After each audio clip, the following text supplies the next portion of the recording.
آپ کو شاید واقعہ نہ پتا ہو، میں سنا کے اپنی بات ختم کرتا ہوں. تو سیدنا عمر بن خطاب رضی اللہ تعالیٰ عنہ کے دور میں ایک مسلمان تھا، اس کی شادی ذرا کسی امیر گھر میں ہو گئی تو اس کی بیوی ہر بات پہ اس کو ڈانٹ دیتی تھی، اکثر ڈانٹتی رہتی تھی، آپ کو نہیں کہہ رہا ہوں. تو اس کی بیوی ڈانٹتی رہتی تھی اس کو، تو وہ بڑا پریشان ہوا. اس نے اپنی بیوی سے ایک دن کہا کہ میں تمہاری شکایت مسلمانوں کے خلیفہ امیر المومنین عمر بن خطاب رضی اللہ تعالیٰ عنہ سے. اب وہ مدینہ منورہ پہنچ گیا.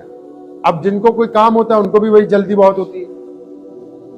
اب وہ مسجد نبوی میں پہنچا، دوپہر کا ٹائم تھا. عرب میں رواج ہے آج بھی، زہر سے عصر تک کوئی ملاقات نہیں، آج بھی رواج ہے. اب وہ دوپہر کے ٹائم پہنچا، ابھی خلیفہ کہاں ہے؟ جی وہ تو گھر چلے گئے. گھر کہاں ہے؟ یعنی وہ سامنے ادھر گلی میں ہی ہے. تو گھر ہی پہنچ کے جب دروازہ کھٹکھٹایا تو حضرت عمر رضی اللہ تعالیٰ نے ابھی جواب نہیں دیا. ان کی بیوی کی آواز آئی حضرت عمر کے نام، فرمایا دیکھ یہ پتندر پیچھے ہی آ گیا ہے، یہ تیری جان کے دشمن پیچھے ہی آ گئے ہیں، تمہیں چین ہی نہیں، ان کے علاوہ انہیں بھی چین نہیں تیرے علاوہ. اب جب اس نے دیکھا بھی خلیفہ کی بیوی خلیفہ کو ڈانٹ رہی ہے تو یہ تو آیا اپنی بیوی کی شکایت لے کے تھا. تو حضرت عمر رضی اللہ تعالیٰ ہنسنے لگے. ان کی بیوی بڑی جلیل القدر صحابیہ میں سے تھی. تو اپنی بیوی کو ہنستے ہوئے کہا کہ اجازت ہے سن لوں؟ پر میں ہاں سن لے، تیرا کام ہی سننا ہے ساری دیہڑی ان کی، جا سن لے. اب جب دروازہ کھولا تو دیکھا وہ بندہ واپس جا رہا ہے. اب اس کو آواز ماری کہ بھائی میری بات سن، کیا بات ہے بتا. تو وہ دور سے کیا کہتا ہے؟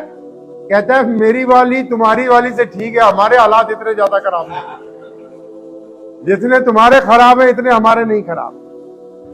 تو حضرت عمر رضی اللہ عنہ نے کیا فرمایا؟ جو مردوں کو کہہ رہا ہوں اب جو زیادہ ہنستے ہیں، فرمایا سن میرے بیٹا، یہ ہماری غیر موجودگی میں ہمارے بستر کی حفاظت کرتی، ہماری اولاد کو پالتی، ہمارے ماں باپ کی خدمت کرتی، اپنے گھر کو چھوڑ کے آئی ہیں، ہزار دکھ درد برداشت کرتی ہیں.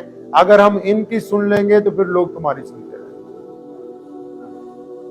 اور میں کوئی بات نہیں، اگر تم اسے برداشت کر لو گے تو اسلام نے، شریعت نے، مرد اس کو کہا ہے جو عورت کو، جن گھروں میں لڑائی ہوتی ہے ان کا ذمہ دار عورت نہیں ہے. یہ ساری بہنیں خوش نہ ہو جائیں ذرا زیادہ، آپ کو بتا رہا ہوں لڑائی کی اصل ذمہ دار عورت نہیں ہے، مرد ہے. کیوں؟ اللہ نے اسے قوت برداشت زیادہ دی ہے نا بھائی، تو اسے برداشت کرنا ہے. یہ جو مہر دیتے ہیں، ہم نکاح میں مہر دیتے ہیں، بہت سارے بیوقوف یہ سمجھتے ہیں کہ شاید اس میں کوئی طلاق کا پنگا رہے. بیوقوف آدمی، اس میں کوئی طلاق کا لینا دینا نہیں ہے. مہر تو ٹوکن آف لو ہے، ایک ذمہ داری کے لیے پیش کی رقم ہے کہ یہ میری طرف سے سونے کا ٹکڑا یا میری طرف سے یہ رقم میری بیوی کو پیش کریں کہ آج سے میں تیار ہوں تیرے نخرے اٹھانے کے لیے. تیار ہوں مطلب تم اپنے گھر کو چھوڑ کے، ماں باپ کو چھوڑ کے، بھائی بہنوں کو چھوڑ کے ایک نئے گھر کو سہارا دینے کے لیے آ رہی، تو میں تیار ہوں تمہارے نخرے برداشت کرنے کے لیے. اس کو ہی کہتے ہیں نا مہر. تو اس کام کے لیے کہ ہم ذمہ داری اٹھانے کے لیے تیار ہیں. لیکن اس کے ساتھ محمد رسول اللہ صلی اللہ علیہ وسلم کی ازواج مطہرات کی جو زندگی ہے، انہوں نے عورتوں کو بھی یہ سمجھایا کہ اگر خامد راضی نہیں ہے تو پھر آپ رب کو راضی نہیں.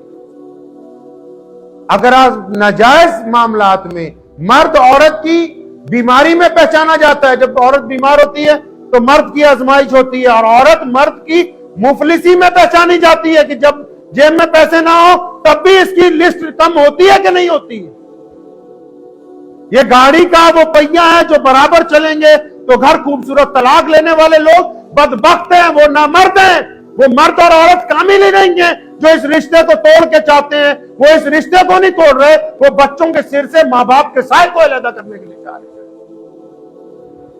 وہ اپنی زندگی کے لیے ایک معصوم زندگی کو برباد کرنے والے لوگ جو ہے وہ انسانیت کے زمرے میں نہیں آتے. اللہ نے فرمایا طلاق حلال ہے لیکن مجھے پسند نہیں ہے.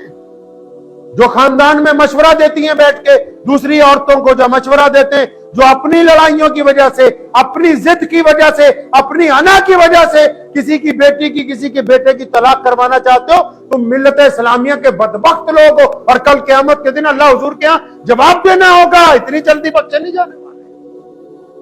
یہ کیا سمجھا کہ یہ معاملات یہیں پر ختم ہو جائے گا. جس بچے نے تمہاری وجہ سے یتیمی کی زندگی گزاری ہوگی, قیامت والے دن اس کے میزان میں بھی آپ کو رشتہ داروں کو لا کے کھڑا کیا. آپ بتاؤ کہ کیا وجوہات تھی کہ ان کی زندگی اچھی نہیں چل سکتی تھی اور تم نے ان کو مجبور کر دیا آپس میں تو دو ٹکڑے کرنے کے.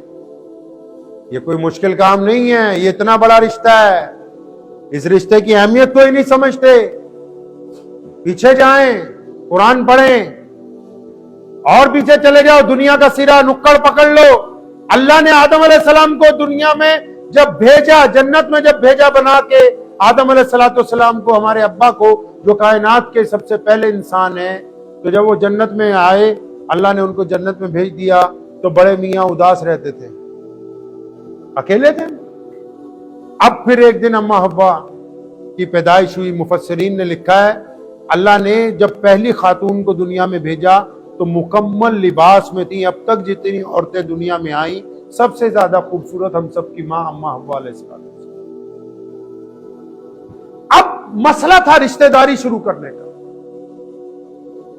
تو سب سے زیادہ محبوب رشتہ ماں باپ کا نہیں ہے, بھائی بہن کا نہیں ہے. سنو, اللہ نے کائنات میں جب رشتہ داری شروع کرنی تھی انسانوں میں, آدم علیہ السلام کو فرمایا یہ تیری بیوی ہے. یعنی انسانوں میں جو پہلی رشتہ داری کی وہ میاں اور بیوی کی رشتہ داری. اللہ کو یہ رشتہ اتنا زیادہ پسند ہے.